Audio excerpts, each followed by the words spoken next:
good? Good. Okay, I'll be brief and take any questions. Thought it was just for us. It's been a heck of a stretch. Been 10 games. It's been I think a great start to the year. Learned a lot about our team. Obviously, we didn't have our best stuff tonight. Clearly in that first half, but I love the way we came out in the second half. Thought we were trying to make the right play. Thought we were trying to be unselfish. And you know what? We missed Malik out there too. Malik's a key guy. You know, he sprained his toe in the Louisville game. Done all the imaging, everything checked out. He's okay. Just the toe is, can take a little bit of time, but we hope to get him back as soon as possible. Thought Pat stepped up. It was great to see him in there, and just across the board, just to get guys minutes and to get that experience, I think was great. And we have to use this week to get better, get refreshed, get our bodies back, get our minds back. And I'm excited to have the opportunity to do that with our guys. Jon, you talked about these freshmen dealing with scouts and scout reports for the first time. How have you seen them adapt to that throughout this early part of the season? I really think each game they've taken a step. And, this was the most unusual turnaround for us. If we knew we were going to be playing on Sunday at 6 o'clock, not sure we would have ever scheduled this game on a Tuesday, and so that caught us by surprise. I think I set our guys up, to be honest with you, a little bit tonight, but I thought our guys had a no excuse mentality, and really, for our freshmen, their maturity, despite their age, I think is high level. They want to learn the game. They want to just understand how to play, not just score the ball, but they want to understand how to play. And again, we've got a ways to go. Don't get me wrong. But they've taken strides every game. Jon, you've been able to use Malik to absorb some minutes away from Kaman. How did you think he handled playing more minutes tonight and messing up the rotation? Yeah, we wanted to give him extended look at that and just to play through fatigue. And Kaman just had a terrific game, and I thought our guys looked for him. He didn't start off maybe at his best, and once he came back in, he was terrific the rest of the game. I loved his rebounding, his activity, and he's tough. Like, he can play through being tired, so I thought he did a great job. I think this is one of 3 one-day preps that you're going to have this year. So when you learn that the game is Sunday at 6, how much in the coach's mind is it about simulating what you might see in March? No question. I mean, we use that example for our guys. We hope to have, 3 of those in March, and that's the plan. That's what you want to do.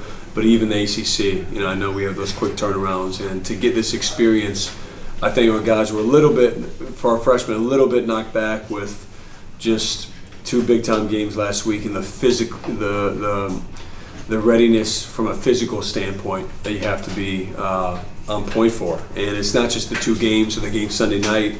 It's been the stretch. It's been 10 games to start off the year, the games we've had. I think we're going to learn a lot from this, of how we have to turn the page and be ready to go. Jon, maybe you just answered it with the physicality and rebounding all one-day prep. But right. The slow starts to games is how much of a concern of yours, and if you could put a finger on the pulse, why is it happening? Right.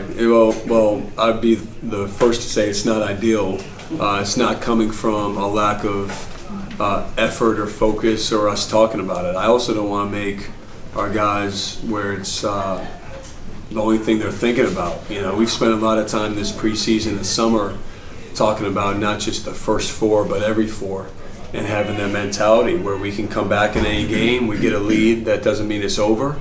Now, would I rather have the lead to start? You already know that answer. Of course I would. But I think there's a lot of things that factor in. We've talked about our warm-up. Just talked about the, understanding of if you give a team life the first couple possessions, you're really seeing a different team the rest of the half, or maybe even the rest of the game. And so I think part of it's learning. Part of it, I have to think about what I'm doing with them and helping them. But of course, we're going to work at everything to make sure we're ready to go. Which I thought tonight we were. I thought we missed a lot of shots tonight too, which didn't help. Sion talked a bit about kind of the mental aspect of getting the offense going after a slow start, after the offense was, struggling as much as it was tonight, specifically during halftime. How much of that kind of persistence message comes from you, and how much of it is them individually? I think, one, for me, my job is pretty easy when it comes from within, from our guys. They want to play the game the right way. They want to make others better. I think naturally this can be a game once you get a lead where you can hunt for stats. And I didn't feel that at all with our team. Just to have guys that are always making the right play or trying to make the right play says a lot. And then we've emphasized really sharing the ball. I feel we've let teams off the hook with some opportunities to kick the ball or to drop it off. And I thought tonight we were doing that almost to a fault, where I still want our guys to be aggressive and to attack the basket and to follow their instincts. So for us, we have to find that fine line. The one thing with the first 10 games, I think our offense can be a lot better, and it starts with me helping them. But we're going to attack that this week and make some strides. John, you mentioned Patrick in the opening statement. We don't get to see him in practice, so we don't see how he's coming along. But can you elaborate just a little bit on that? How is he coming along? What did you see out of him tonight? Yeah, well, I thought Pat, once he settled into the game, I think you can really see his amazing ability that he has. Pat's a natural with the game, a natural. He has great feel, great hands. I thought he started rebounding. It's funny, the first 2 passes he dropped. I've never seen him do that. I think part of it's just, getting game experience, and, came back to him, and he just makes others better on the court. And the thing that's so difficult, he missed his senior season, he missed the entire preseason. It's time, it's valuable time, and we're trying to speed the process up as much as possible. His attitude's been really good, his potential, his game. I mean, he's a key guy for us going forward, and he's got to be ready, and we have to get him ready. So really believe in Pat, and was proud of him for what he did tonight, just pushing through. This Incarnate Word team shoots pretty high percentages and consistently scores a lot. How are you guys able to keep them from doing that this game? I thought a big thing for us, we just talk about wearing on teams as much as we can, and I frankly thought we got lucky in the first half a few times. They had some open looks, but in the second half I just loved our pressure on the ball. I thought we talked on switches way better. We broke down into the clock in the first half a few times. We cleaned that up in the second half. And they're well coached. They run great movement on offense. And once our talk picked up and our impact on the ball, I think that was the difference.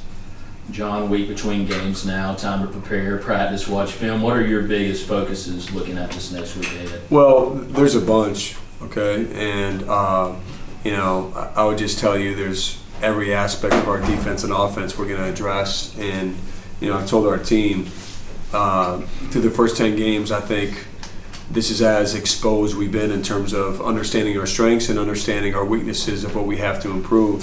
The offense isn't as clean for me. And, as a coach, sometimes when you just address that, you don't want to take for granted we've had the best defense. So right there, with one of the best defenses in the country.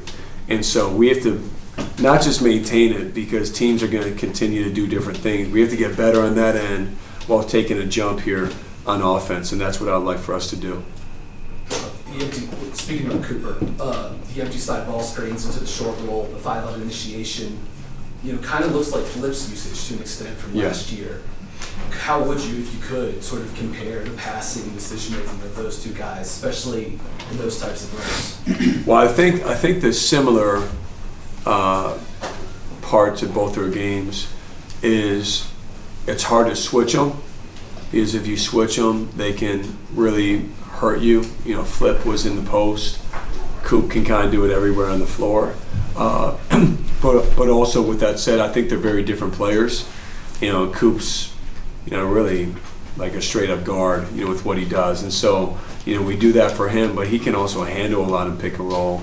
And we have to get him easier looks. We have to help him, get some easy looks. And I think that's part of this time over the next week, is just have some more in for him where he knows off the movement, where he's getting some getting to his spots. And he's got to take advantage of it, which he will. Last one here. John, I want to ask about Isaiah Evans. He had a big first Yeah. half against Auburn. Right. Things didn't go as well in Louisville, and he came out trying to have a pretty Right. good game. How is he handling kind of the ups and downs? And now that he's had some success, how is he dealing with that after working so hard to get there? Well, you know what, Steve? I love just his work. His work ethic has not changed one bit. You know, his approach before the Auburn game, was there. His approach after the Auburn game was there. I think it's a natural thing. You go from the moment you have 6 threes in a game, that's a pretty special moment. It's kind of natural to have a letdown at some time, and to bounce back tonight, I think showed a lot of maturity.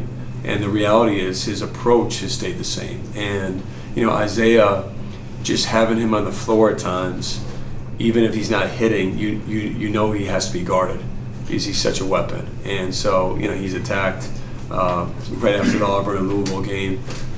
Went right back to the coaches. Want to work on my defense. I want to guard Spencer Hubbard one-on-one. Nobody wants to guard Spencer Hubbard one-on-one. Nobody in our practice wants to guard Spencer, but Isaiah wants to. So to me, it's that approach, that really I've been proud of. And I just want to make sure before I leave to congratulate Coach K. He got an award today, and one of many awards, and well-deserved. So happy for him, and happy holidays. I'm sure I'll see you guys soon. All right. Thank you. Thanks, John.